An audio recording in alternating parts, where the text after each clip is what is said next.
Welcome to The Real Deal, where we get real about what it takes to succeed. Whether it's wealth, health, relationships, or finding your purpose, we talk to the masters to uncover the secrets to defying the odds and creating your own rock star legacy. I'm Doug, and after working on multiple Grammy-winning records as an author, transformational speaker, and your personal translightenment coach, I'm committed to your growth and success. And now, here's the real deal. All right, here we go.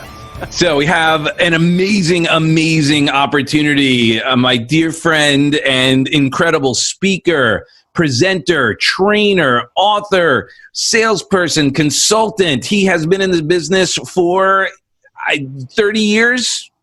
Has it been that long?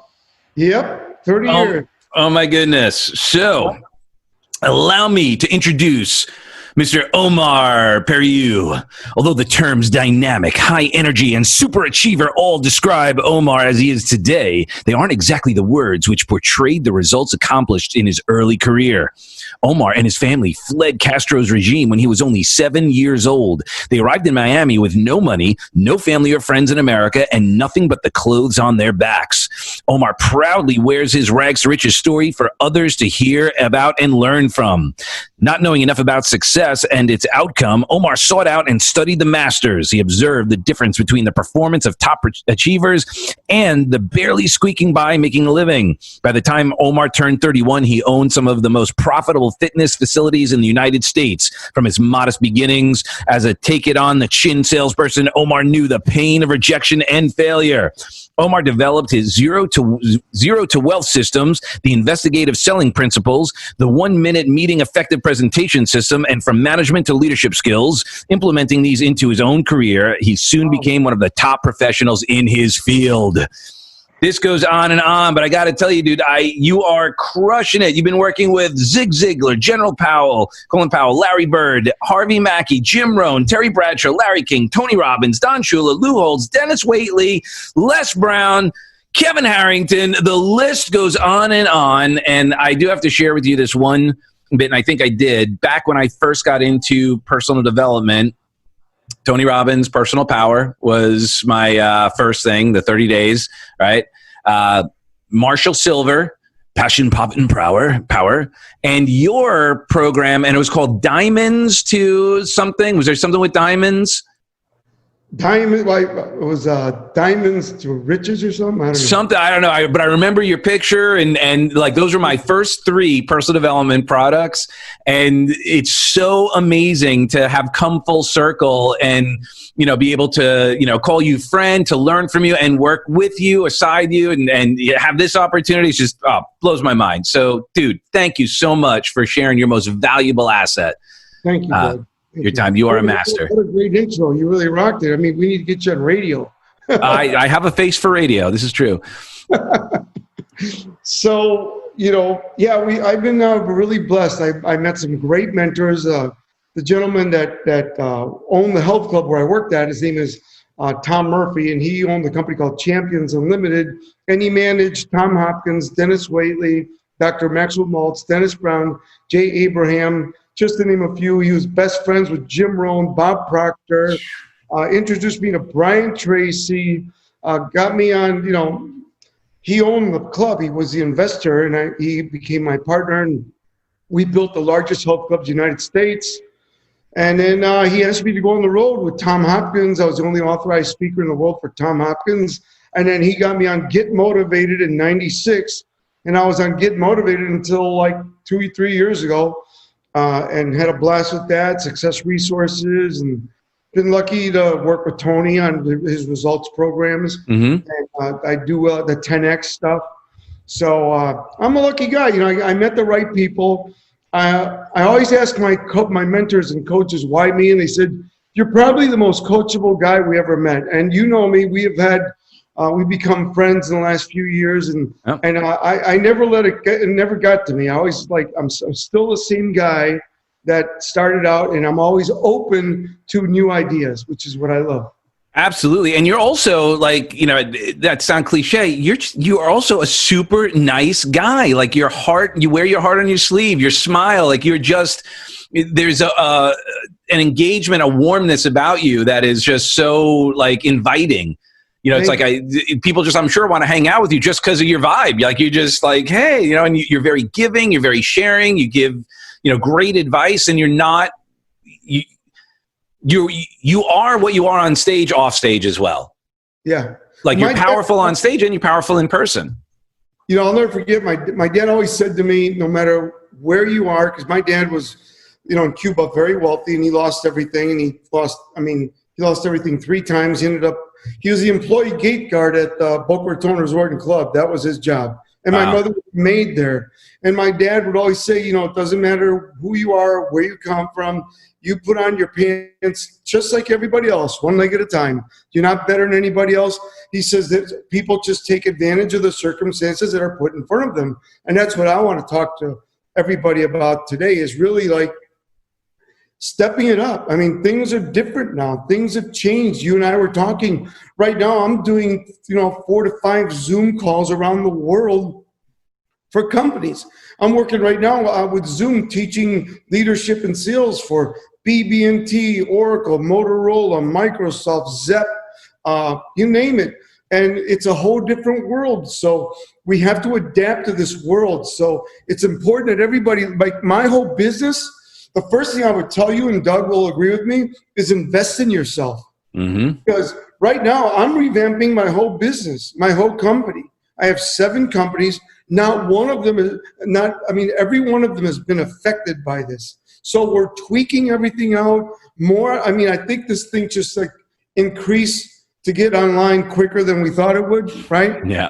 So everything's online, all the products, all the things, all the downloads, the universities are being created, everything. So invest in what you feel is going to make you a lot of return on investment right now. Well, so let's talk about that. You've been through, the sort of the beginnings. You worked with and mentored by and spoke with the godfathers of the industry, between Jim and Zig and all these icons. It has changed over the years, but it's sped up for sure. What have you noticed that has been the same when it comes to the transformations and the shifts and pivoting? And what have you noticed that is different, that some people could rely on what works and be open to some new strategies? Well, first and foremost, the fundamentals have not changed. If you look at the core base fundamentals, whether it's Bob Proctor, who I got to hang out with weekends at Mr. Murphy's house, they were best friends. He would say things to me that just stuck in my head. He said, when you're born as a baby, you have no limitations. And he'd say stuff to me like that. When I had my 2 kids, I have an 18-year-old and a 21-year-old.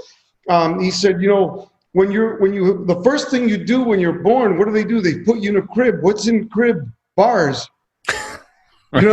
So when my kids were born, I'm like, what do I do? What do I do? So he says to me, get a king-size California king and put these low bars all the way around so they don't see it in their eyes. So I did that, and it'll worry every night. They're going to crawl off that thing, When they got older, of course, I had to change it. But he would always throw zingers at me, and then Jim Rohn. Jim Rohn was so much fun. What a down-to-earth guy. And he used to say stuff like, treat your body like a temple, not a woodshed.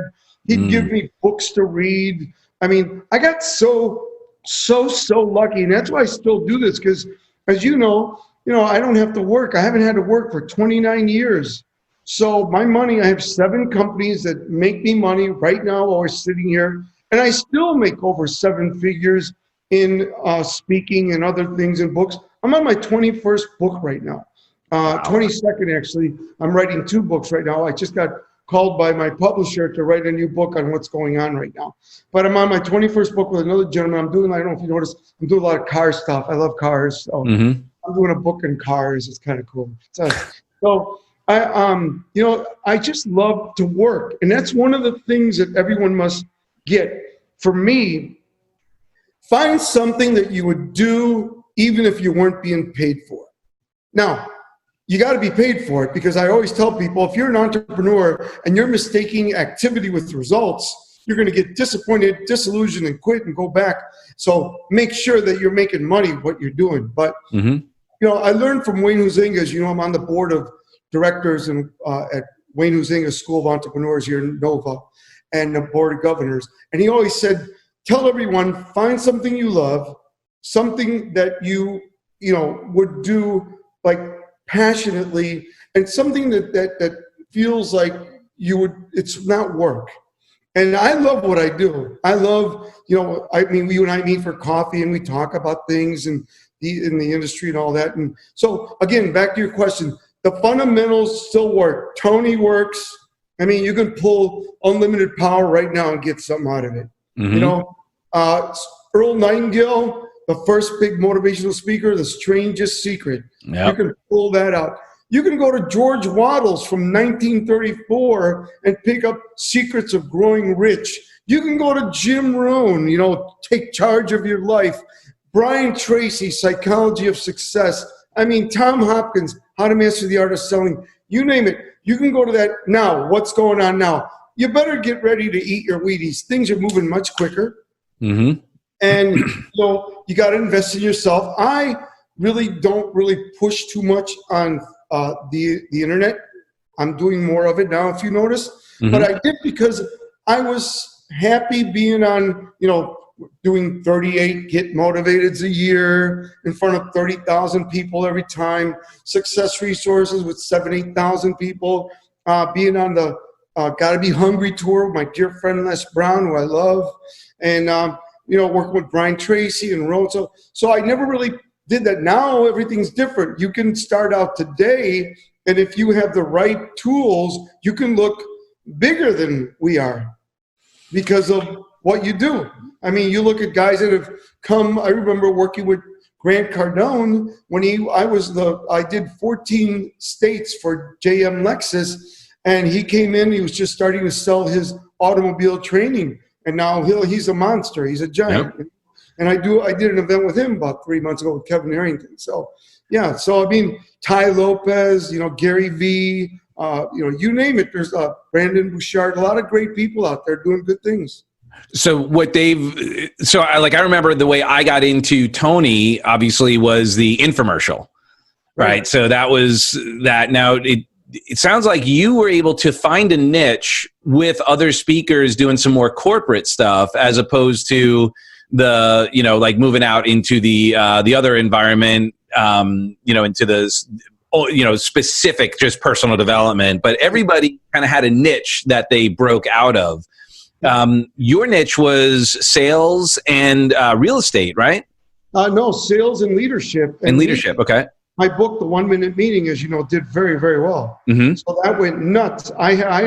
That's the thing. I was working with Tom and Brian and Zig. Zig's like, my second dad to me. And so they would bring me, Zig was 60,000, Tom was 30,000, Brian's 30,000. So they'd say, well, we can't afford that, but okay, well, can you afford Omar? He's 15 grand. And I'm like, yeah. So they would bring me in. Then, as you said, I'm a guy that loves people and I have fun, and people get to know me and see that I have integrity and character. And so now I would take over the accounts.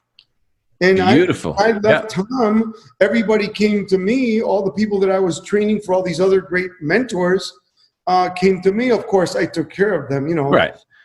But I took their accounts because, they're like, Omar, just take it, because they couldn't afford those guys. So, I mean, I'm getting retainers of $2 million, $1.5 million, all corporate. More Oracle, Motorola, Zep, Yellow Book USA. I was so busy, I never had to market myself at all. And then being on Get Motivated 38 to 50 times a year, how much more could you do? I was out on the road, 80 cities a year, 160 seminars. I mean, it's amazing. Yeah, and making stupid money, and I was already rich. So it's like, we call that a quality problem. Well, Jim Rohn says, when he became wealthy, he says, people would come up to him and say, we want you to do this. We want you to do this with it. He says, I really don't want to do that. He says, well, we'll add more zeros to your bank account. We'll add some more zeros to your bank account at the end. And he goes, Yep. okay. And he just kept making money. God bless him. So yeah, what were some of your favorite moments that you had with some of those guys? Like, was there like a behind the scenes where you got to see them as a person, where you got to know them intimately? Like, what are some cool, like, you could share like a story behind the scenes that people go, oh, okay, cool. That was like funny or interesting, something. I'll tell you a quick little Bob Proctor. I got to do a lot of work with him because he was really good friends with my mentor, and he brought me to a lot of network marketing companies. And because, he didn't do communications, he did, Born Rich, that wonderful program that he's got, So, which by the way, helped me in my life tremendously. Bob helped me. He's now, I think, 88. The guy was one of my best mentors. And he's still going. Yep. And we went out to dinner one night, and he loved to go out to nice dinners. And we would always have dinner together. And he at that time he would smoke a cigar here and there. And then I'll never forget, because he was telling me about, the mind, that you got to leverage it. And I'm like, yeah, I get it. Yeah, I'm doing it with my health club. He's like, and you got to become a bigger container, Omar, because God doesn't give you more than you can handle. I'm like, yeah. So he says, if you only this big, that's how much money you're gonna make. He says, you want to be like that big. I'm like, no, I want to be like this big, So and I did, and then I said to him, and I'll never forget this, it was hilarious. We had a long dinner, 5-hour dinner, had a wonderful time, great. And he says, why don't we have some coffee? And I made the mistake of saying, I don't like drinking coffee late at night. And you know why? Because it keeps me up. He goes, why in the world would you say that? What you put in the universe expands. What you focus on expands. Don't say that. You could have a cup of coffee right now and go to sleep. I'm like, no, I really can't. So he just changed. It just gave me but the guy was just a gem, And then Tom Hopkins, I don't know if you guys know, but Tom is one of the funniest people in the world, Tom Hopkins. And he's a magician of funny stuff. And Jim Rohn, I don't know if you guys know, but he was a great fisherman. He loved to fish. So he would take us to his place up in the, I think it was Montana or Idaho or something, and go with Murph and go fishing. And Earl Nightingale, I got to meet him at the end of his life. He played golf with my mentor, Tom Murphy, every Thursday in Scottsdale, Arizona. That's where he moved at the end of his life. And he would always say stuff that I loved and heard on the recordings. You become what you think about most, and all that good stuff. And he'd like recite The Strangest Secret. He actually did The Strangest Secret Part 1 and Part 2 for me on the golf cart. Oh my gosh, that must have been amazing. Yeah. Holy crap. That guy had the biggest bass baritone voice ever. It was amazing. Yeah. But everybody should, for me, it should be a smorgasbord. Yep. Tony, Zig, Jim, Brian, Tom, a lot of these new guys for marketing, like, Gary V, Ty Lopez, I like all those guys, Brandon Bouchard, you name it, so it's all, I just love watching the whole thing and how it's continued to go, and it's just moving a lot quicker. That's all. Yeah. Well, and I asked you a little bit to share because I want people to really get how important it is, the people you surround yourself and what you're sharing, what you put in your brain, right? Yeah. As Gene McNaughton calls it, the bread for the head. Right. And it's a game changer, like when you can hang out with someone and, when Bob corrected you, like, watch your language. Like, when you have those friends, those who just are operating at another level, like they can call you out on it and lovingly and not like, obviously not to put you down, but just like, hey, like a quick reminder, like, hey, you're playing at a different field. We're going to hold you to that level. Yeah. You things that I learned were like, really every night defining your dream, redefine your dreams. Don't just set a goal, redefine it every night. And like Bob said, become a bigger container. Focus obsessively. And, don't base your success or your goals on what you have today. base it on what you want. I remember when I was going to build my first health club, Doug, Mr. Murphy owned the clubs. And I was like, I want to be an owner. And he's like, well, you don't have any money. I'm like, yeah. Everybody's like, what are you, nuts? You don't have any money. You never got grades in school. In fact, you didn't even finish college. And when you did go to school, you got C's. And then, and then just like everybody's like, no. And I said to Mr. Murphy, I said, give me a chance. And he went out and I said, he said, all right, you need 20 grand. How's that? 20 grand. 20 grand in 3 months. Can you do it? I said, I'll make it happen. So I went to Sears because I had no money. I got a credit card. I don't know how they gave it to me. And I bought a air compressor, the paint compressor. And I met this guy at the club. I'll never forget it. He would make so much money painting apartments in LA.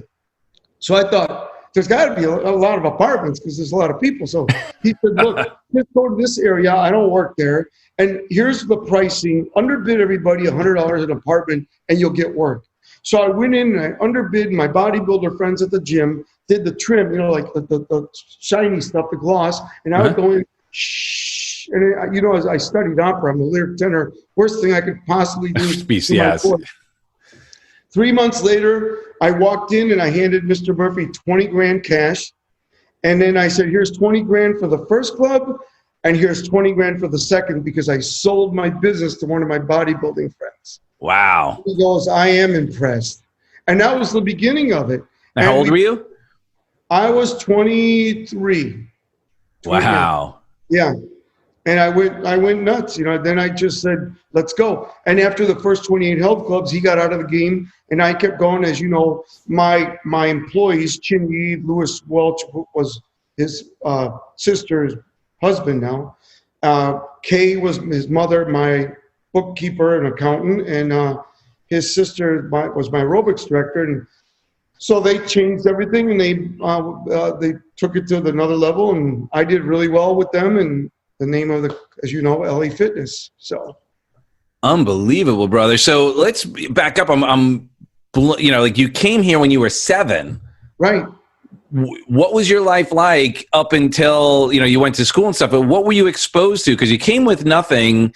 How did you reframe and take advantage of the opportunity as opposed to, and I'm using this as an example of kind of equate to what's going on right now, because kind of what's happening in the world right now is outside of our control in many respects, just like what you dealt with, and you guys took action and came here, but you thrust yourself into a whole new world.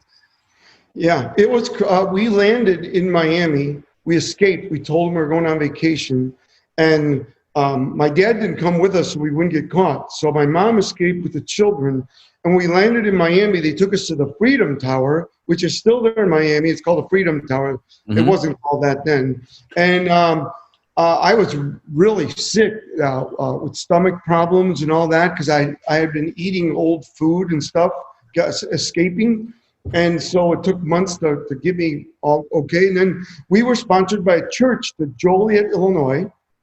So we landed in O'Hare Airport, big snowstorm, and we have no money, no credit, no friends. We don't speak English, and we've never felt cold air. So we were the only Hispanic family in Joliet, Illinois, the west side. Wow. And there was only one person who spoke Spanish, and that was the Spanish teacher. So, but I tell you, I remember walking to school, and my brother and I, we would get beat up all the time. In fact, we figured out a way that to get home without getting beat up. We would walk through the cemetery going to school and back so no one would see us.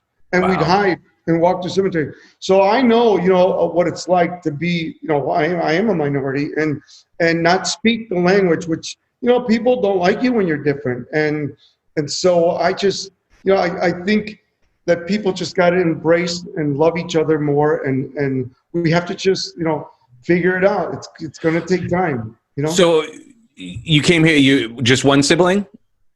There's 2 boys and a girl. Okay. Yeah. So how did they all take the challenges the way you did and turn their lives into something so healthy and beautiful? Yeah. Well, my sister owns a restaurant in Jaco, Costa Rica. She's very, very successful. It's called Lemon Zest. Her and her husband, Richard. and I love going there. And they used to own Splendid Blendeds here in Delray Beach. I don't know if you went to Splendid Blendeds in Atlantic. There was a huge success. They're like the beginning of all that. And they're very, very successful. I'm really proud of her and her husband. And her son, Richie, my nephew, is very successful at real estate. My brother is a chiropractor, as you know, in town. And he's very successful. And my other brother, he's now retired, very successful, and he's doing financial advisor and has real estate. So yeah, every one of them became a huge success. And I believe it's because my mother and father, my dad's an entrepreneur. And he said, you can be anything you want. You just got to go out there and make it happen. And if you want something bad enough, go after it. And the guy was amazing, but the language barrier was real tough on him. And he built up things, but he lost it. So, but the kids, everybody, I'm very proud of my brothers and sisters. They're really amazing people.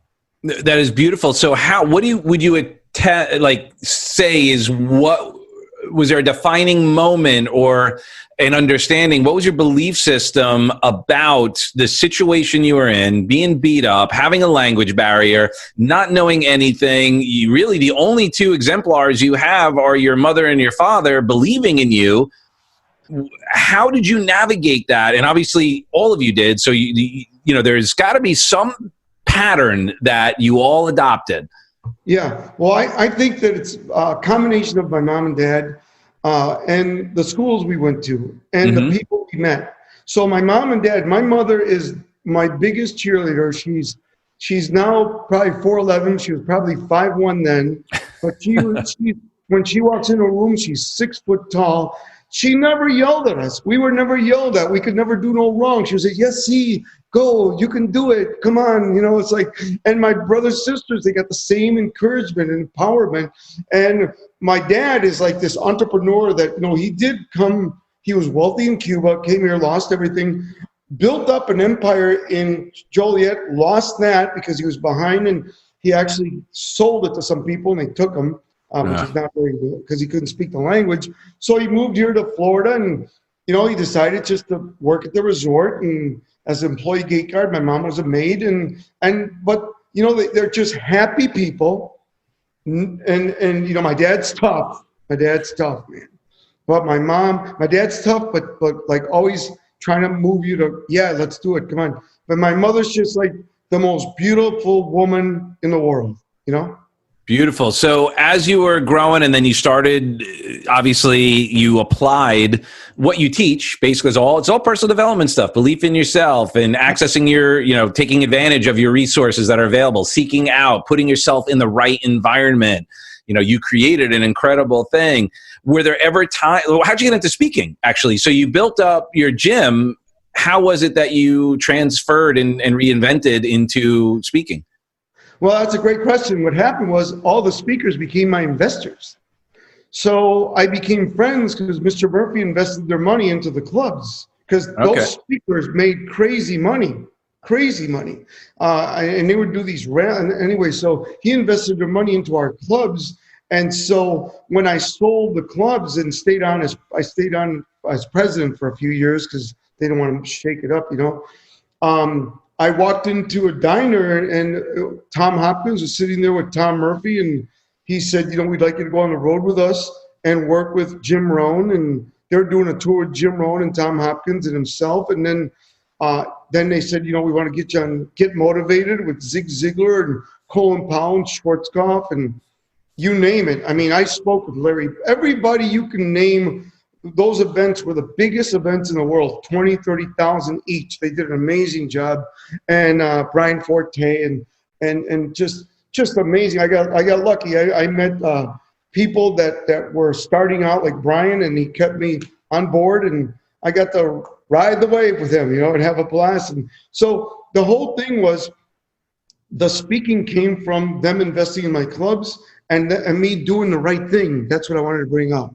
Yeah. I always paid them on time, and I always paid them, and I had an accountant, and I'd put 2 keys, $1.50. I mean, like I was so specific that they would go, this guy is the most honest guy we've ever met. And I've lived my life. If you Google me, you won't find one bad thing about me. because I've lived my life to doing the right thing. And we all know that, you can open up all these businesses and build them up and go bankrupt. I've never done that. I've always done the right thing. Always.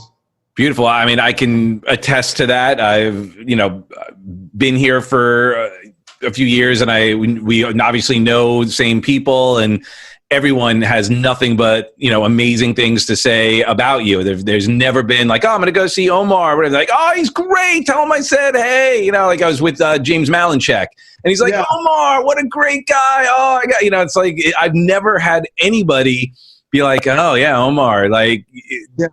Never. And not that anyone ever says anything about somebody, but I have heard some little, there's always a little, sometimes someone might say, well, there's, don't, right. if you do business with them, just watch your split or, whatever. Yeah. Yeah. James is wonderful. And, yep. Like we said, we're lucky. I had dinner with James. I think, maybe we were in Houston, was it? Like maybe 5 years ago? I can't, but we had a blast. He's a wonderful guy. Yeah, we got to connect with him because he's got a place down here now. I know. He reached out to me and we haven't gotten together, but all this stuff happened. So, so again, it's really important that everybody, focuses on what they want and, stay focused, because these times can derail your goals. As you said, I was just on a thing for 10X right now, like 2 hours ago. And I was telling everyone that, you really got to focus on what you want, go back to your why, be true to your why, write down the 10 most important things you must do the next day, prioritize them, and then, because I've got that little saying, any entrepreneur that wakes up without a plan is unemployed. Yep. And a lot of entrepreneurs mistake activity with results, and you got to get that results. You got to make money. I always say that. You hear me say that again and again and again, because I feel that a lot of entrepreneurs don't make money, and then they have to go back and get a job. And so why do you think that is? No one has taught them that there are basic principles to making income. And those. They're from setting goals, creating packages, whether you're a speaker, a coach, own a business. Like I work with the International Smart Tan Association. I've been working with them for 15 years. And what do? I help them create packages. Like 15 years ago, you didn't walk into a tanning place. They didn't have the spraying yet, but they didn't have like, oh, when you come in, you're going to get 12 sessions and you're going to buy the bronzer and you're going to get this bed, you're going to get this other bed and then you're going to get this to keep the tan home. And I help them put all that. So I work for Smart Tan Association. I work for martial arts. I work for My Success, the martial arts. I have a great relationship with them. I'm not a martial artist, but I have all the stuff that works in health and fitness works for martial arts. So, I've worked with companies like Equinox, World Gym, of course, LA Fitness. It's just fun. I mean, for me, I get bored real easy, Doug. So I like to work with different companies. One of my favorite things is customizing training. Okay, yeah. Like right now I'm working with some automobile dealerships, and I'm working with my friend Scott Zanko. We're working on a new book called Varoom, and we have a TV show, as you know, on YouTube called Varoom TV. And so that's fun. We're having fun with that. And we got a book coming out in September. It's called Varoom, Behind the Scenes of the Automobile Industry. You'll find out all the little secrets, how to buy and sell cars and stuff, what to look for. Okay. So that's going to be a good little book. We're having fun with that. But, I'm lucky. I mean, I wrote a book with Tom Hopkins now, which we put it out a year ago, called The Smart Startup. I'm working with Kevin Harrington from Shark Tank. He and I have been friends for 25 years. I was actually number 3 in the world for him for many years in QVC and Home Shopping Network in Latin America. Wow. I actually did a program called Como Tenerlo Todo, which is basically, it's called How to Have It All in Spanish, but it's like Tony Robbins in Spanish, but it was my stuff. Yeah. Oh, that's amazing. Are you not doing that anymore? No, we let it go. We did really well for a few years. It was called Hollywood Discoveries, Como Tenerlo Todo. And we did commercials and infomercials, just like Tony did. Because then it was very inexpensive to do it. Right. And now it's so interesting, as you shared, I'd love your take on what you're noticing now that you're getting into the digital marketing space, where it is uncharted territory in many respects because it keeps changing. How quickly people get used to, dare I say, the strategy that's being used. So everyone's like, okay, well now we got to make the groups, or you got to make the, whatever. Right. What have you noticed now that you're getting into the digital space? Well, I noticed if you're that a lot of people don't realize that they have to communicate better. And they have to do things like what you got a beautiful background. Okay. That's important. You're dressed right. You look good. A lot of people, I see them on these calls. I told you I did a call in Australia. I'm doing another one next week. And I told the gentleman, I said, you're so bright. You're so talented at IT, but could you do me a favor? Clean up a little bit, and your background, just moves the books so they look like they're together. It's like, and I says, and use vocal, like for instance, I'll give you guys some things that will work. Number one, look into the camera when you talk to people, right? Number two, make eye contact with them like you're making it face to face. Move your body, move around. Like I have a machine and so does Kevin and Brian Harrington, that you can stand up or sit down. So if you don't, standing desk, yeah. If you've got something like, for instance, if you have an easel behind you, you're going to make notes like I did last week. I will move the machine up. So then when I get up, you don't lose contact of me, right? When you're speaking, you don't turn your back to the audience unless it's for a reason like NLP or you're closing, right? Yep. So why would you do that with a Zoom? So use vocal variety, use body language, move around a little bit. Of course, stay in the square. Have good equipment. I have the best. Well, you don't need much. I got the new MacBook, whatever, and I've got cameras and things. I got the machine, all that. Have the best easel. Have good markers. Goodness, I did an event with a gentleman last week. Well, it was with Les Brown and a gentleman that was speaking with us. As I told you, people paid to be on there, and the guy got up and his markers were dry. I'm like, what are you doing? It's like, check your markers, little things. I mean, you see people like Grant Cardone do it every day well. He does it he's got his markers, he's got this, he's dressed, he looks clean, he's fit, all that. You see like Gary V. Gary V is a more laid back approach, right? He wears more of the workout clothes and the hoodies and things. It's all cool, but he looks good, right? And Ty Lopez and all of them. So we just got to adapt, but don't forget, vocal variety, use the camera properly, have the angle right?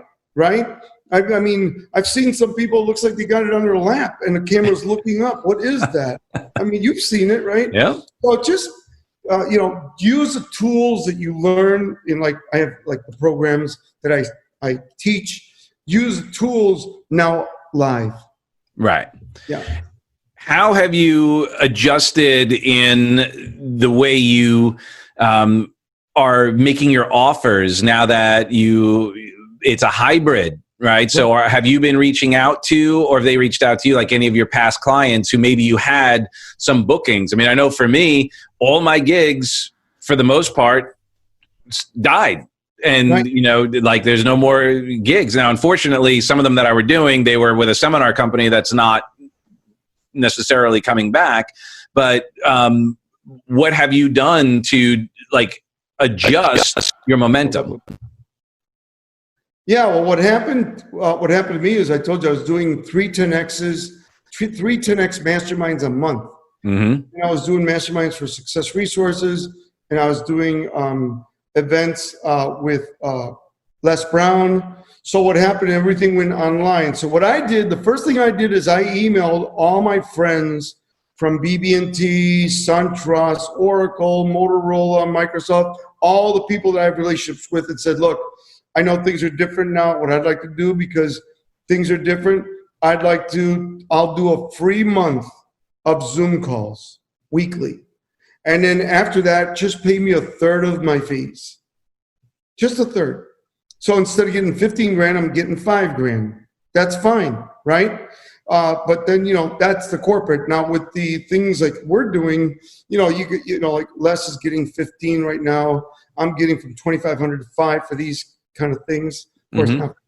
But I mean, so what I did is I adapted the pricing. I gave value, and then the offers, I'm in the top 5 in the world for platform sales. I've sold, it was funny, we were doing the numbers at the end of December, my fulfillment center. I've sold $450 million from the stage. Wow. It's amazing. $450 million from stage. Because when we had those Get Motivated, I'd sell 200,000, I mean, and some of the Rich Dad, Poor Dad, I did 7 figures twice at the biannual Rich Dad, Poor Dad events, Wow. So that was fun. I mean, to do $1.5 million in an hour and a half, 15 minutes, it's amazing. It was fun. It was like the good old days. But, well, so yeah, actually you say that. How do you feel about the future of seminars? Would you think we're going to have live events sooner rather than later? Tony's already doing a UPW in, I believe in Texas in, I think July or August. What do you see the future of live events? I'm doing an event at the Bellagio with some guys in July, and I'm doing one in August in Orlando. When in July? I wonder if I'll be there. It'll be the 3rd week. So, I'm not sure. I think I'm there the 17th, 18th, something like that. Yeah, I think it's the 25th. Okay. So I'm doing is we're doing events, but what we're doing is we're doing events and we've got the big room, but you got the social distancing. The only thing I'm concerned about is the energy. Because if you're 6 foot apart everywhere, I mean, Tony's doing it. I'm sure he's having to get. He always gets humongous stadiums. 2,500 people. Yeah, so what do you do, jack his price up? No. Okay, so he's just keeping the cash flow going. I mean, we all got to just... Well, he's got to serve, yeah. I mean, and like you, he doesn't need to do it. He does it because he loves it. Right. So I think, for him, the size was more about the breadth of impact as far as, rather than the finances per se. I mean, obviously he's got to, make money, but the UPW, as you know, is kind of a lost leader. It's more to get people into, into the longer term. Yeah. Business ministry and all that good stuff. Yeah. Yep. No, I agree. So to answer your question, what we've been doing is we lowered our initial investment to get in. So what we do is we lower the offer lower, and then we call them up and we do the program and train them. And then after the fact, like for instance, my $997 package is selling for $297. Okay. So, and then they get in, and then after that, we upsell them after a few months or after a few sessions. So that kind of thing. So it's going to be really interesting. Obviously we stay in touch. I'd love to hear how the live events are going for you. And we're starting to look at the calendar about, booking for us. David is doing the brick, but it was, it was like 15 people. Right. And I spoke at one of his boot camps last week, and the restaurant was a small restaurant. Each person had to have their own table. Crazy. So there's only 10 people. It was a small restaurant, so each person was sitting at their own table. And, yes, it was a little different, but I think the good news is guys like you and I who have kind of been in small rooms and big rooms and all of that, I don't think we get as thrown off when there's that, the social distancing, if there's a smaller room, because we're not, I don't know. We have so much more, I think, breadth of experience that we can utilize that and still deliver and still create the energy. Exactly. Yeah. I mean, the only thing that I'm concerned about is, do things like have people massaging each other and high-fiving and all that. And I don't know if people are going to want to do that, or if that will, that's going to be interesting. Yeah. See, I don't have that, because I've been to your events and they're great. And you have people interact, where mine is more like, mine is like business and sales and leadership, and then some of my wealth stuff, but we don't really, do that. But that's good. Everybody needs that openness. But I don't know if we'll be able to do it. It'll be interesting. Like a glass walk. I'm not sure if people are ready to do a glass walk. A firewalk might actually be more, they might be more into it because at least, you'll burn off the virus. Right. But yeah, like glass walking or fire eating, I don't know if people are going to be open to it, but that's something that's so important to the work that I do anyway. Like part of that interaction. I don't know, but someone just actually today reached out to me and said, okay, we want to do a glass walk. So, they asked me, I wasn't pushing it. Yeah. Well, I mean, you just got to go with right now. I think everyone should be, if you're a speaker or a coach, do whatever you can to stay busy, right? So keep your mind positive. I always say, who motivates the motivators, right? A lot of people that are speakers and stuff have been reaching out to me like, what are you doing? How's it going? They're like, you wouldn't I won't mention names, but you would say what, because they're huge, they're big, they're like the top of our industry, but they're feeling it, and they're not like myself. I have zero debt, and I designed my life. I designed to have zero debt, so I wouldn't have to work for the last 30 years. What I want to do is I want to do what I want to do with who I want to do it.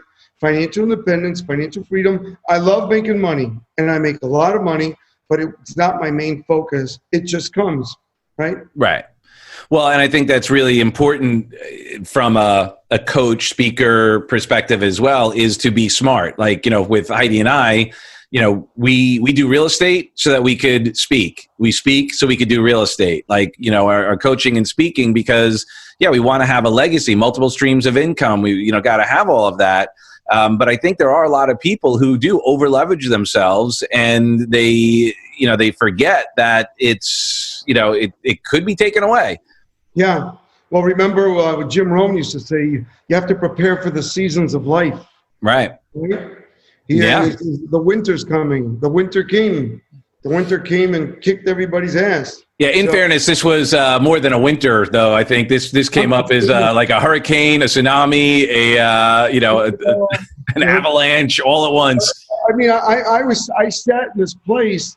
Thank God I lived 2 blocks from the ocean, which we couldn't go to.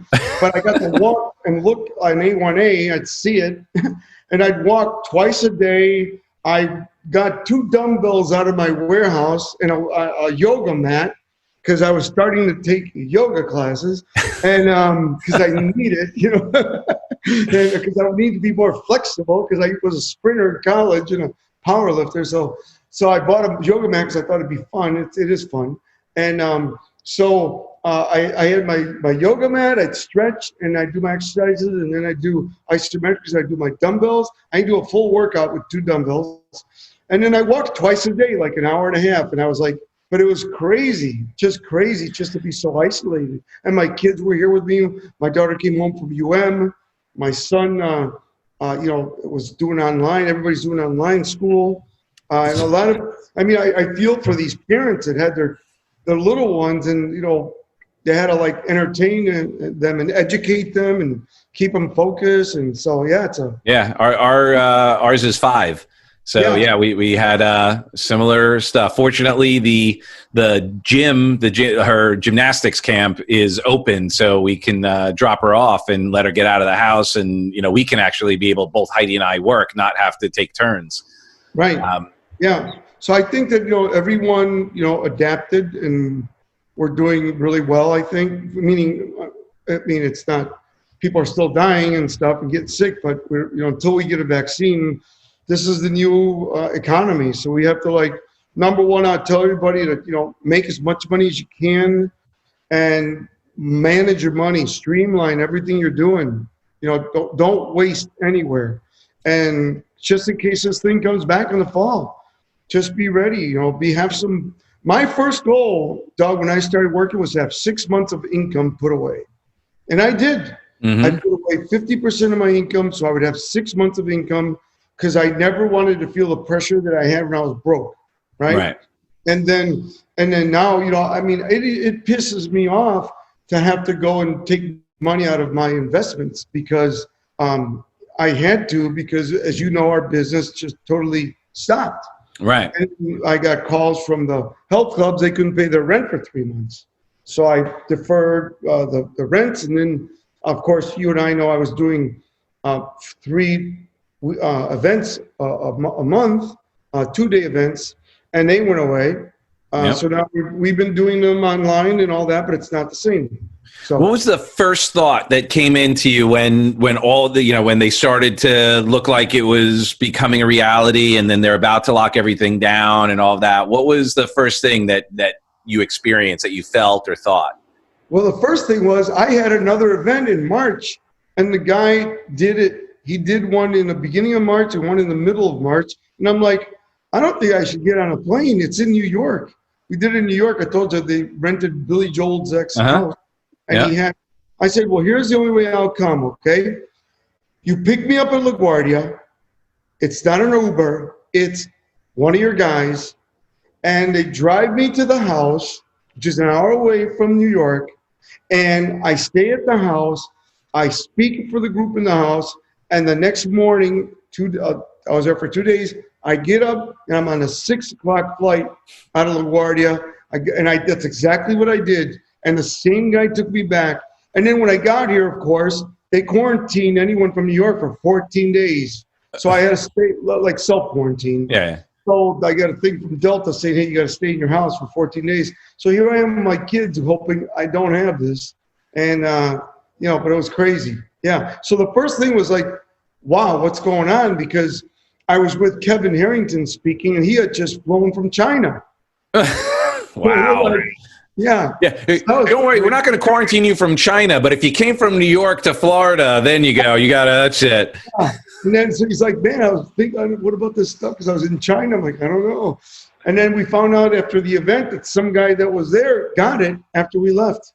Wow. New York. So we didn't know if it was before or after, but it's just crazy times. And I just want everyone to stay purposeful, stay spiritual, stay healthy, stay happy, and then work on making as much money as you can any way you can.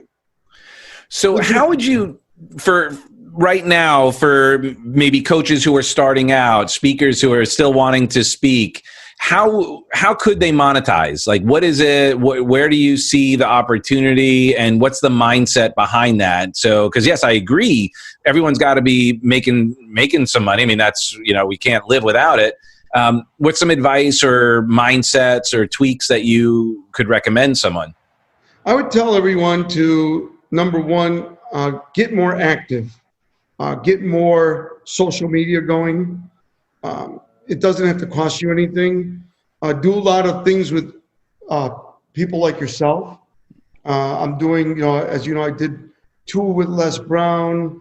I have Kevin. I've done 4 or 5. Phil Smith. I'm doing a thing with a bunch of speakers. Mm-hmm. So I'm doing a lot of these. Bert Oliva, my dear friend. So I'm doing all these things with all these great people like yourself, and basically just staying busy, having fun, and getting people to know you. Mm-hmm. Now, number 2, if you need to make money, lower your fees. If you're starting out, don't try to get what I get, because try to just keep the cash flow going.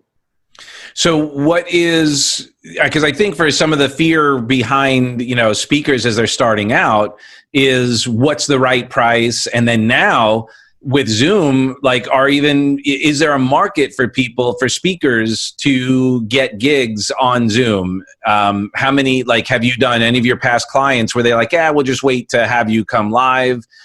Which is probably why you offered the free one anyway, to show that it's okay, because they probably had that thought. Right. What I believe is that, right now you should just do whatever you can, whether it's free or paid. Mm-hmm. Most of the speakers are not going to get paid.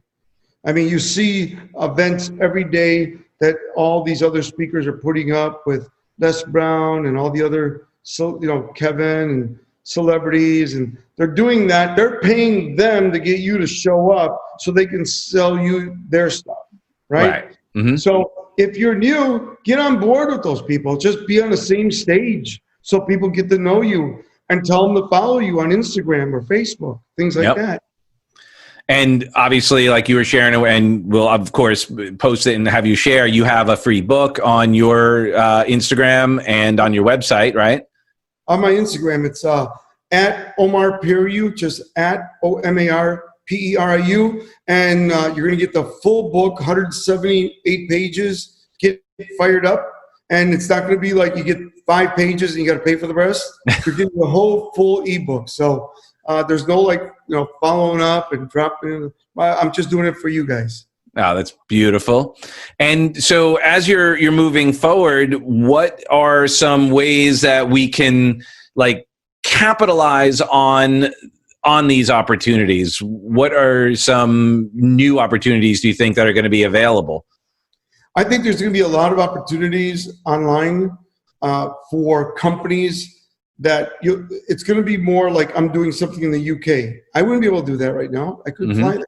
So you're going to be able to do things online that you couldn't do before. But the key is to be open to anything and do as much as you can, because something good always comes from something free. Always. I've learned that a long time ago. One of my mentors taught me that. He said, just do it. Just do it. Because, when you do a free event, something comes of it. Something good. So everybody should just do as much as you can. Now, try to get, if you can't get paid, do a joint venture where you can do a rev share.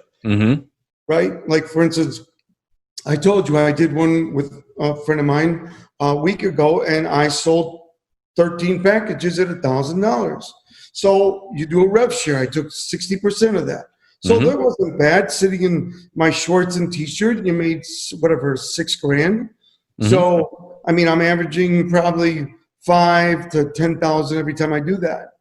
Every time. So you do 3 or 4 of those a week, you're going to be successful. But remember, I'm in the top 5 in the world for platform sales. I have a gift. It can be taught. And as you know, people have come to my boot camp, my speakers boot camp. I've had a lot of the speakers that come to it to learn how to sell from the platform. You can learn it, but it helps if you have that little edge, that I have, you're able to make it work. Yeah. And is there the edge that you share? Is that something that you can train as well? I think that you have to have you can become better. Like, you could sell from the platform 10, 11%. I could teach you how to do that. But to do 33 to 50% like I do, I think I have a gift. And I think it's like this, Doug. I think people look at me and go, if that dude's worth 110 million, I'm going to be a billionaire. If I tell people this stuff works for me, it works for my students, I know it'll work for you. They're like, if this guy's worth that much money in one company and now he's worth a lot more, I'm going to be a billionaire. So they look at me and go, this guy, he doesn't even talk right. It's like, well, and Omar, I think that's part of, not that you don't talk right, but what's so endearing about you is that you have that down to earthness. There isn't a, I'm, better than you, or even when you share your successes, it's not in a way it seems attainable. Right. Because of your delivery, you have this, this kind of groundedness about you that makes it seem possible. Whereas sometimes you see some other people that are so slick, that are so, and it's almost like, but I can't do that. Yeah. Well, one of the things that I love doing is whenever I teach something, I make it very digestible, because everyone has a teachable index. So when you're identifying people you're working with, whether you're coaching or speaking, that teachability index is very important to know who you're talking to. And if you're able to read that, which I am, I can look in the audience and see who's going to go and run to the tables, who's not, that kind of thing. Okay. And what do you do? Like, have you ever had one of those situations where it doesn't seem to be going the way you would like? How do you adjust? Where do you adjust? What is that you notice to make whatever shifts? Well, when that happens, it's normally because you didn't set it up properly. Okay. So I hate to say it, but I've never had that happen. Because what I do is I set it up. The first thing is I really build the relationship first. And that's kind of like, something that I learned from working with a lot of individuals and being Cuban. I mean, like I trained AT&T in Mexico. They won't even like talk business. I do their leadership, sales, and customer service in Spanish. They won't even talk business with me. Every time they turn over a new leader there, and you know what happens, right? It happens to all of us. Yeah. I go there and I have to like go there and stay in Mexico City and have fun with them for like 3 days before we even talk about me coming to speak. They know what I'm there for. Yeah. You know, we go to lunch, nice long lunch. Then we meet for dinner. Then we go to lunch. Then we meet for dinner. Then the third day, we start talking about, you know, we want to do this. And you're like, yeah, okay. You got to like, see, so for me, I think that people don't build rapport enough, build the relationship, give value, give. Don't think about, you know, most people like talk so much about themselves and their product or service or their idea, and they oversell, and it's like it'll take you out when you're just too much about, you know, me too, you know, it's got to be me too, not, you know, what if, right? So interesting you say that. I had, you know, our pal Gene McNaughton on the other day, and he was sharing, you know, he applied Bob Berg, you know, go get her, go give her. And it's just like, man, that's, you know, that's the way I was able to blow my business up. Go give her. Just, yeah. And yeah, Bob's a good friend of mine. I've been on Get Motivated with him lots of times. Yeah. But that is part of the rapport building, because really what you're giving is your attention. You're giving your presence. You're giving your time. It's not just about giving referrals and giving all of that. The fundamental, I believe, is the exchange of energy and appreciation. Yes, and listening. People want you to listen to them, right? You ask the right questions, and the bigger, the better the question, the better the answer. So the key is to listen to them and qualify them, so then you can turn around and sell them what you want to sell them. But that all comes from listening and asking the right questions and having great qualifying questions. So what are some of the best, like, do you have some go-to questions that you have that are like kind of your go-to to really dig deep? Yes. If you're talking to individuals on stage, it's different. I normally will do like questions that engage, enroll, and compel people to want to be part of the audience. But when you do it one-on-one, I use my mentor, Tom Hopkins, taught me the acronym NEADS, which is misspelled NEADS. And you just ask people, what are you doing now? Right? What are you doing now? And then, you know, the E is, what do you enjoy about what you do now? And then the A is, what would you like to alter or improve at what you want to do now? Then the D is, make sure you got decision makers. And then the S is, come up with a solution. Remember, every one of us is a PPS, a professional problem solver. And people pay me to solve their problems. So I can take an individual, whether they're a beginner or already, I work with hedge funds that pay me $30K a month to mentor them. And I have beginners that pay me $1,665 a month. It doesn't matter to me. I give the same effort. But what happens is I'm able to find out where they are, their teachability index, what they need, and find out where they want to go and help them create a strategic plan. And then you got to give them the activities. Everybody's got different activities. So give them the activities that they need to get to where they want to go. What do you notice that is the same, and what is different about the person who's just starting out and the person who is already established? Like when you're talking about the hedge fund person or some other person that's already operating at a high level and the someone who's starting out, what's the same and what's different? The same is nothing. Okay. Except for maybe a passionate desire and unwillingness to quit. Okay. An unwillingness they have a willingness to act and desire. What I find about people that are at the top of their game, I find that they have what you talk about, the energy, right? That's why a lot of people love working with Tony Robbins, because of the energy, right? Yep. You got to keep your energy up, right? Number one. Number two, the thing that I find about successful men and women that are at the top of their game is systems. Where a beginner needs my help to help them design those systems and put those together. So again, they're so different, but also, like you said, there's similarities. The only similarity that I see is purpose, passion, power, and of course, desire and a willingness to act.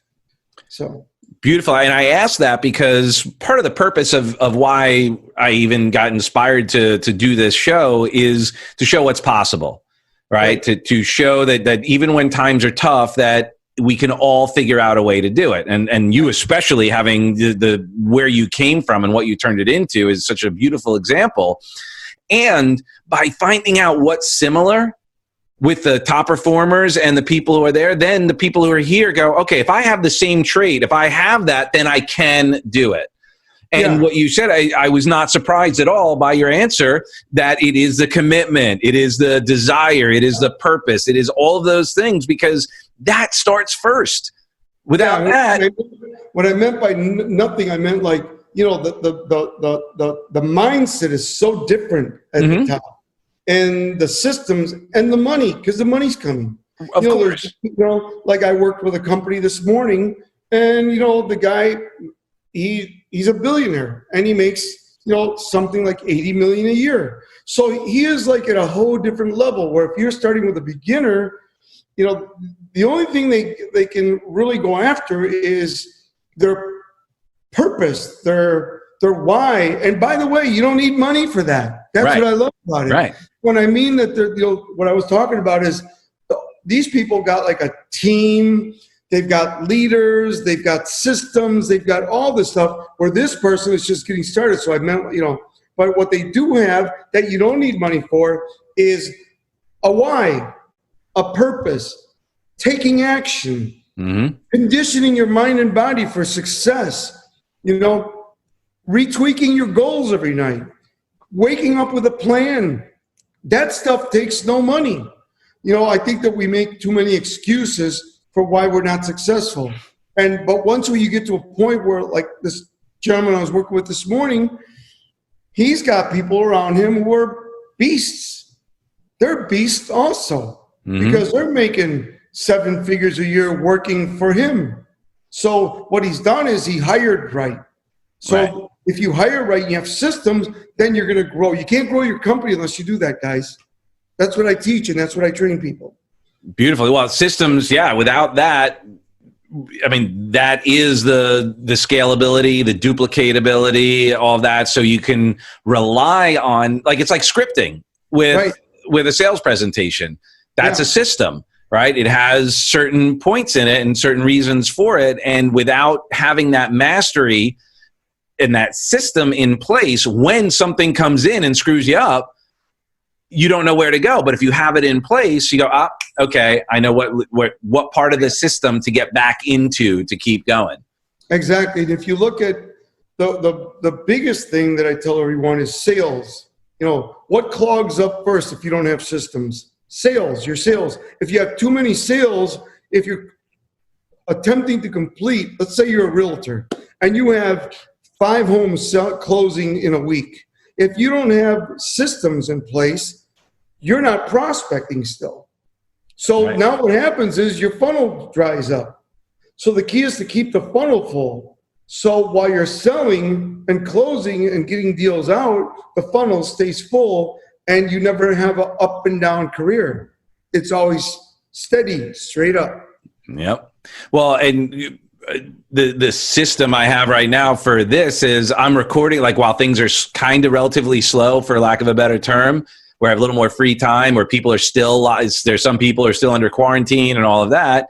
I'm pounding these interviews as best I can, do 2-3 a day, sometimes 4 a day, but they're all going to be released in sequential. So I have already 3 months worth of podcasts that are going to be released every Monday at 9 a.m. So while we're doing this live, people get to benefit from it now and all of that. But then when it gets dropped, there's going to be another time, another opportunity, so everyone can benefit from it. And I don't have to, when I start, getting more busy, I know that I've got my pipeline filled, at least with these shows.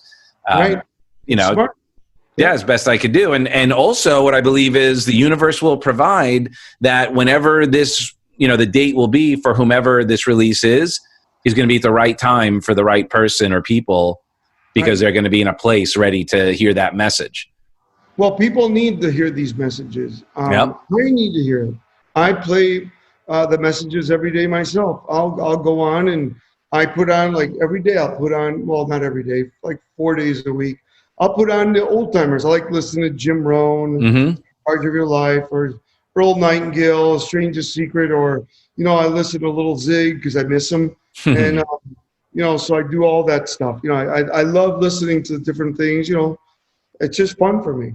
Yeah, when I was talking to Gene the other day, we talked about, he does something that I do too, I wear headphones at night. I have like the sleep kind, and I'm just playing some sort of personal development while I'm sleeping. So it's always going into my other than conscious. Whether or not I remember it, I don't know, but I'd rather have that going into my mind than, I don't watch like the news before I go to bed, get all pissed off, and then have that. As you know, I studied opera. I'm a lyric tenor. And for those of you who don't know, I won in Latin America for music a couple Grammys. And I would listen to the operas because, they're in 7 languages, the ones that I was doing. I'm a lyric tenor, so I have the highest male voice. And I would listen. I bought one of those mics that go under your pillow. And I would listen to the operas so I could memorize the different words. And I'd hear them every night. I'd have it on. How many languages do you speak? Well, I only 3 now. I used to sing in 7, and but it takes me some time. But I phonetically sang all the rest of them. Okay. Yeah. Beautiful. I learned that in school. And are you still singing? Sometimes I'll goof around. Like during the holidays, I'll warm up my voice and go out there. I have a Christmas CD. Well, my wife was Jewish, so we call it Happy Holidays. Okay. That's great. That was fun. That is beautiful. Well, dude, is there any last words of advice that you could give to people who are, in whatever space they're in? If they're growing their business, if they're plateaued in their business, what are, some little bits of nuggets of information or inspiration you could share? A few things. Number one, become a bigger container right now, right? Become a bigger container, because God won't give you more than you can handle. So if you want to be rich, I learned that from my mentors. I became a huge container because I made my money and didn't lose my money. And I've lost very little money ever. How do you become a bigger container? By self-development. Okay. By working on goal setting, time management, understanding money, finding out about money literacy, find out about money, learn about money, put on whatever you want to watch. Or I like to watch different business shows, right? Learn about money, learn about, how to build things. And when you make money, learn how to keep it. So I have this book called Get Real, Get Rich. And I'll just do the acronym for you guys. The acronym REAL is repeatable income. Find things that make you money, like you said, real estate, network marketing, our business, books. I mean, I'm on Audible. I'm on iTunes. I get checks. I'm like, wow, this is cool. Yeah. Audible sent me a check in December. They go, you have been our biggest surprise. And I'm like, what do you mean? It says, you're like our little, where'd you come from? They're like, you're killing everybody. You're killing all the big guys. Great. I have 12 programs with them. So Audible, iTunes, Amazon, I get these. It's fun. Find ways that you can make money while you sleep. That's how you become rich. You don't become rich working.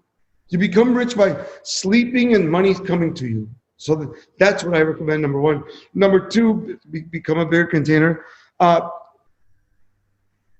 bigger dreams, bigger goals. I think we don't dream big enough. We don't go after, don't beat yourself up and tell yourself you can't do it. I have people come to me and says, oh yes, but you're rich and you can talk on this. No, I started with nothing. And you know what? Self-confidence is very important. Fake it till you make it, right? Now, of course, don't overdo it. a little confidence is good, but not too much, right? Just stay focused and stay true to your dreams and your goals and what you want to accomplish in your life. For me, it's just realizing that, to me, success is connected to action. So I take a lot of action. I love to take action. I had this conversation with my son last night. I'm like, son, come here. I need you to help me with something, because he's real techie. And he's like, oh, Dad, let me do it tomorrow. I says, hey, there's a reason why you're driving that brand new C63S convertible Mercedes-Benz, and you're 18 years old. You've had nicer cars than most people will in their life. And he goes, why? I said, because I complete cycles. Never put anything off that you can complete right now. And so I said, sit down and complete a cycle for me. And my mentor said, my mentor Tom Murphy said, never put off what you can do today, or better yet, never put up anything today that you can have somebody else do for you today. Because if you've got people working for you, get them to complete cycles.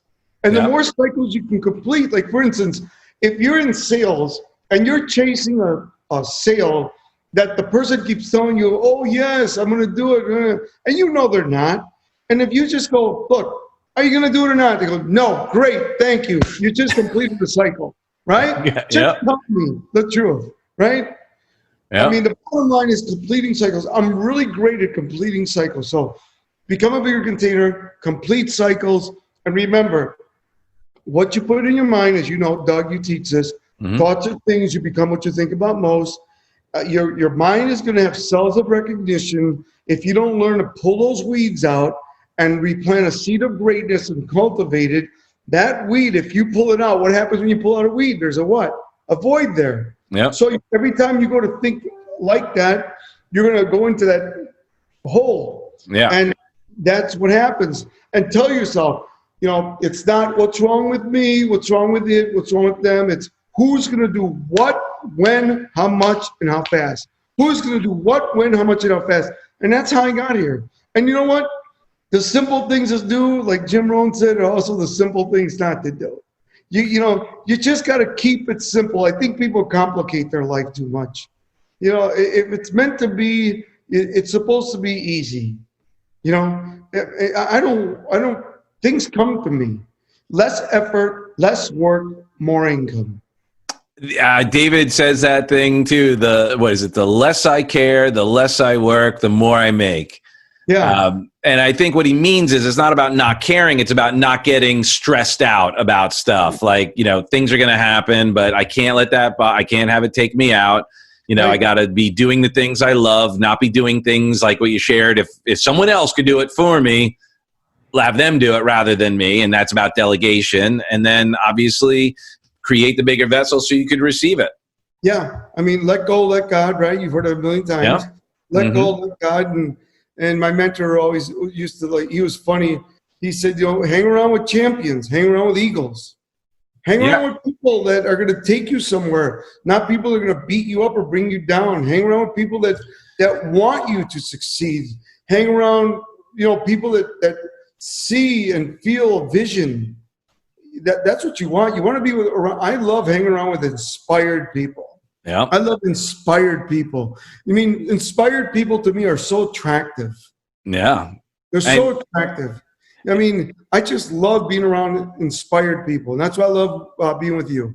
I appreciate that, brother, and in kind. So actually, speaking of that, quick question. When we talk about like the company you keep, how do you manage when you hang out with such amazing people, like obviously Les and Bob and all these incredible people, on the way up, before you had gotten to the status you are and you were hanging out with them, I know it's like a delicate balance on feeling not as accomplished when you're hanging out with such, or not as inspired when you're hanging out with such people that play at such a high level. What was your core belief, and what is your core belief that allowed you to stay focused and have that belief in yourself that you not only could hang in that environment, but deserve to be in that environment? Well, I think it came from my mom, always being my biggest cheerleader and telling me and my dad that I could attain anything and be anything I wanted. I think that was number one. Number two, Mr. Murphy gave me a lot of confidence. Here's this giant in the industry who liked me and took an interest in me because, you know, we got along really great. He loved fitness. So I got him in shape and we worked out together and we would have these conversations working out. And then, you know, like, you know, Zig, I used to walk with Zig an hour every night after Get Motivated because he couldn't run anymore. So he used to love to run. And so every time we'd meet for dinner and then we'd go and walk for an hour every night. Wow, what a gift. And he would talk to me and not just about, you know, speaking. He talked to me about life. He would talk to me about the Lord. He would talk to me about, you know, things that matter, about being a great husband, you know, all these different things. So he was a big instrumental change in my life. And then, of course, Tom Hopkins taught me, like, I mean, the guy is just a closer. He taught me how to sell even better than I was. So he was a great gift. And Bob Proctor gave me a whole different level of the mindset. He just took me to a place that I never thought that I could be so like caring. He made me feel like I was important, and he took me to a place where I was like, oh my God, you mean I'm that good? And Brian Tracy, when I met him, he would always tell me things like, you know, whatever you're doing today, learn to do it better every day. So I said, and do it now. Do it now. I do it now. I do it now. I said, and do it better. Take one skill a week and do it better. I take that one skill and do it for a week better. And then he said to me, when I was about to leave, you know, my companies and all that, he says, take the plunge. What are you afraid of? And a lot of us don't take the plunge. And then we look 10 years later and we're at the same place and we look at it and we like, what happened? You know, don't do that. Take the plunge. I mean, Brian Tracy said, take the plunge, you're ready. And I did it because of him. Brian Tracy. I mean, I owe that to him. And I see him all the time, and every time I do, I give him a big hug and I thank him for I was just a kid, you know? I mean, I was just a kid. They still call me son. It's funny. All of them call me son. Proctor and all these guys. Hilarious. Hey, son. I'm like, yes. Yeah. It's so funny. Certain people, like when Zig was alive and Jim Rohn, when they call me son, I felt like I was like your 5-year-old running for ice cream. Right. Yeah. I'm here. Yes. Oh, it's amazing. It made me feel like so like great. And that's what you want. You want people to make you feel great in your life. Well, and dude, I think that's why also you are so successful, because you make people feel great. You come from that place of, you know, I know it's not your thing like Les, you know, I see greatness in you, but I think people feel you see greatness in them, that you just honor them like for where they're at, and you have a genuine interest in bringing them up. Yeah. And I get it. My life is dedicated to helping anyone that I work with reach their greatest potential. That's my whole goal. Yep. And by the way, you never stop. I'm not there. Just right, of keep course. Keep moving, keep growing. Yeah. Well, once we hit a certain point, we're going to notice we're at a new level. There's a new peak. There's that we couldn't see from where we were before. Yep. As John Maxwell says, the law of the lid. Got to keep knocking the lid up, right? Amen. Yeah. Well, dude, thank you so much. How can people get in touch with you? How can we connect you? They want to learn more. They want to work with you. How do they get in touch? Just go to the Instagram and get your free book, and then at Omar Periu. That's it. And go there, get your free book, and we'll start, you know, communicating with you. And if they need to email me, it's just my name, omarperiu@gmail.com. That's my personal email, OMARPERU@gmail.com. Or just go get your book, and we'll start the relationship. Beautiful, brother. Well, dude, I can't thank you enough for spending your most valuable asset, your time with me. I know you got multiple things going on, so I'm truly blessed. I love you for who you are and who you aren't. And of course, if there's anything I can do for you, I'm here for you. And yeah, let's talk about putting together a program together. Let's spread the love. I love it. Thank you, Doug, and thank you for having me. And thanks, everyone. Thank you so much for stopping by and hanging with us. And remember to subscribe wherever you listen to your podcast right here. And we look forward to serving you even more. Remember, download your free guided hypnotic meditation at guidedhypnotic.com.